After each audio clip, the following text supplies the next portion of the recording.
We're back for session 5 with Ash Harrison.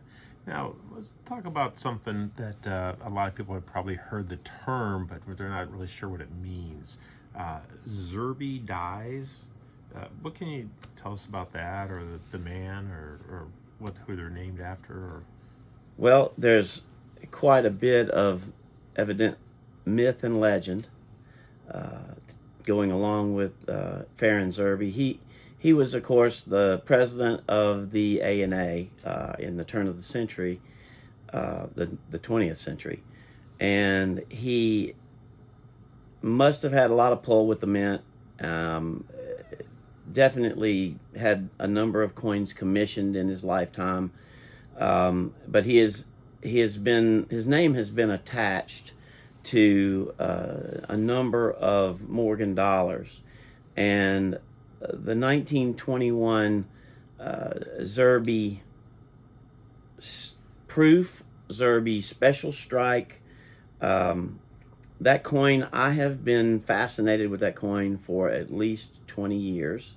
I spent the better part of 10 years collecting information of every Zurbi, 1921 Zurbi coin sold. I looked through Heritage and a number of, different catalogs for all the different auction groups, and I started comparing these dies. And we, as the VAM guys, we always want to know what die pair was used. And there was somebody doing work on it, and there was mention of particular die characteristics in the encyclopedia of coins. What was the guy's name? Oh yeah, Walter Breen. Walter Breen had some die markers that he had marked, and it turns out that the die markers that he had mentioned, there was like a die scratch off of the second U in unum. There was a dot by the 1 in the date. There's some marks in the ear. These are all markers that were in the master die or the master hub, whichever one.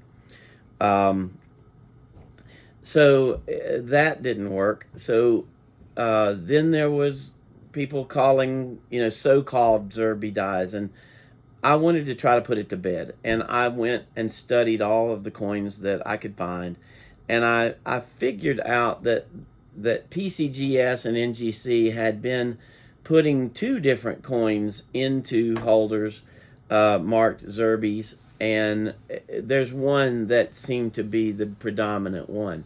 Nowadays,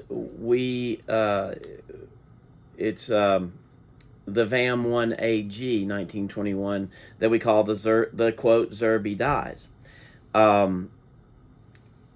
Interesting story behind that, though. There is no real proof that Zurbi commissioned these coins. That what we do know is that Zurbi requested some 1921S coins be made. And there was a number of the 1921S coins struck at a particular event in San Francisco, and there are coins out there that you can find 1921S Zurbi, and those were coins that he commissioned. There is a story that goes along with that he then subsequently went to Philadelphia to have more struck, and what we consider today to be the Zurbi the Zurbis from Philadelphia may or may not have actually been commissioned. Still working on that. However, the coins are undeniably different. Whether he commissioned them, or whether someone else commissioned them, or whether they were meant to be a knockoff proof, they didn't have a proof press to make them with, or evidently they didn't make them on a proof press. They worked on some dies that were made for circulation. They cleaned them up, and they struck some coins. I have a few examples here of coins made with that die pair, And the first one is a 1921 Zurbi in specimen 66. This coin is a true knockout when it comes to 1921 coins.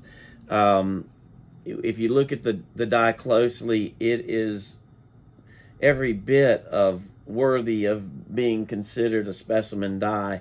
The denticles are very uniform. The fields are very flat. Everything is sharp. And it's got specific markers that you can use to pick up this coin. Also, it has a decent frost and contrast between the devices and the fields.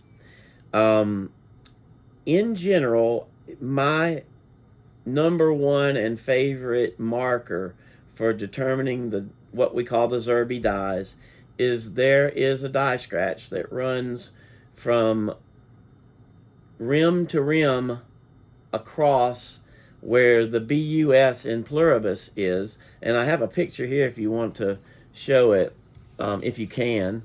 There is a die scratch that runs right across here. It runs under the two uprights of the U in pluribus. I'm not sure if it'll show on the screen here well enough, but it goes from this denticle here over across the two tips of the U and out to the other edge. And that's even visible on coins that are on the Heritage website. When you zoom in on a coin, that can be picked up on the variety that the 1AG VAM, and that one is on every good pair of Zurbi dies that I know of.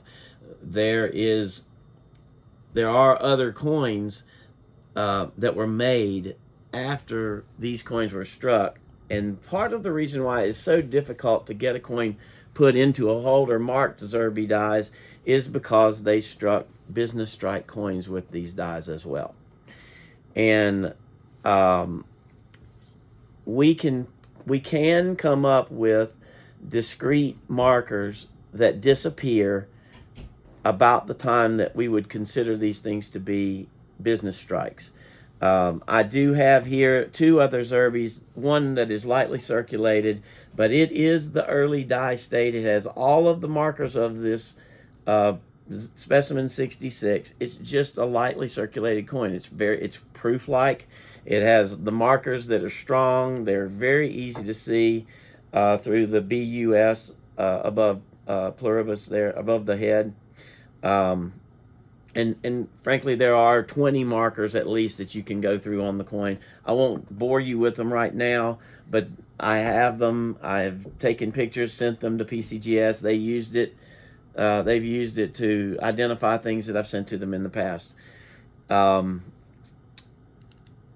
I brought also what we consider a business strike of this die, and it can still see the marker for over BUS, but some of the other markers have worn off, and it's no longer really displaying the proof-like characteristics. And so that's a very interesting coin to go along with what would be an interesting story.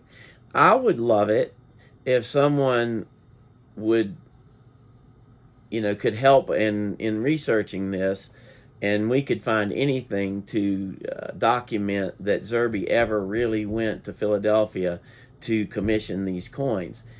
It's something that we just don't know for certain. And if anybody runs up on something that mentions, something of that, I would love to hear it. I'm happy to have discussion with anybody along those lines. With respect to the Zurbis, I don't have a whole lot more there. So. Okay. All right.